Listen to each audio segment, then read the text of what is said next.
pick? See, I feel like that's something we shouldn't talk about. No, man, I wanted to score, but I had to do it smart. I couldn't just run. I seen somebody catching up to me. I had to run towards the sideline. I didn't want to risk fumbling. You were obviously you were very critical of yourself last week after the penalty that kind of hurt the team a little bit. What does it say to bounce back as you did with the interception and also the 2 sacks? I think that's just a standard I hold to myself. Like I know that that just can't happen. A mistake like that potentially costs us the game, and that just couldn't happen. And thankful for my coaches and the position they put me in, and the teammates. Like they just put me in a great position, and I just made the routine plays routine. What was this week like for you, John? Just kind of getting over that play and getting past it. I'm quick. Like I just let it go. After it happened, I understand that it couldn't happen again, and that was my mentality. And you can't make the same mistake twice. We preach that, and we try to live that. So as a defensive lineman, stuff like that, those bang bang plays, those are going to happen, and I understand that I got to keep playing, and I can't slow myself down for something like that. I just have to be smarter. What made your front so effective today in pressuring Taylor? Just rushing together. I think you kind of see some guys on film when they go against a running quarterback just kind of don't rush or kind of get timid rushing and stuff like that. And again, we just rush, and we play off each other. We play together well, and we kind of know what each other's going to do. So that helps us out, when we play a guy like this because, we're all over the place. We're playing off each other and, making plays.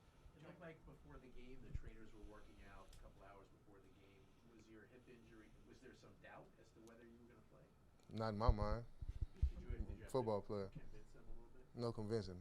Go out there and line up, play football.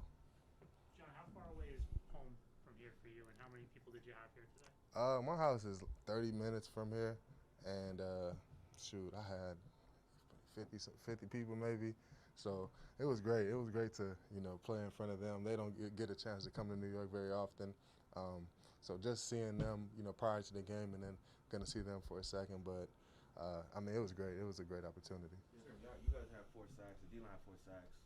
But what were some of your thoughts on the coverage that gave you guys the time to be able to get to Tyrod Taylor? I think it starts with the coaches. They put a great plan together, and now I think there's no gray area for those guys. And the coaches took it on themselves to make sure these guys are put in great positions, and they were. And then again, those guys just made plays. They were flying around, knocking people down, knocking the ball out, and even in some of the run game, just flying to the ball, making tackles, TFLs. It was great to see that from those guys. John, when you guys got down 14-3 after the long pass, what was said on the sideline there? Because it seemed like you guys flipped the switch and just stopped it from then on. The Texans really couldn't do anything else all day. Without a doubt. And our coaches just preach, we have to play our brand of football. Sometimes, things happen fast, and just the momentum switches and stuff like that. But, I think we did a good job of just staying in there, staying locked in, and then CJ got us all together and then just spoke to us like, man, we know how to play football. This is what we do, X, Y, and Z. And then, I think we just came out of it. And, great leader. Foley's a great leader. Sheldon talks to us, and then Elijah, who's a young guy, just, came here 3 weeks ago and just, set the bar high for us. So, we got some great players, great leaders on this team. Can you just walk us through what you saw in the interception and how that play kind of developed from the line of scrimmage to when it ended? Yeah, honestly, I seen Foley had some pressure on him, and then I seen him throw the ball, so I was trying to tip the pass. I ended up tipping the pass, and just run and was like, fuck, I'm gonna just go get it. So I ran and got it, and then I tried to score again. I really did. I tried to score, but shoot, man, I had to be smart there. I think everybody wants to score a touchdown, but it's more important to have the ball, the possession. So as we all want to score a touchdown, I was like, let me get out of bounds. I don't want to risk fumbling. I don't want to risk, nothing. So, it is what it is. I'll have another opportunity. Did you hear from your teammates when you got to the sideline at all? Everybody's talking about me, but it's okay. Did Shaq Lawson say anything? Because, last year he was kind of in a similar situation. He was able to score, so.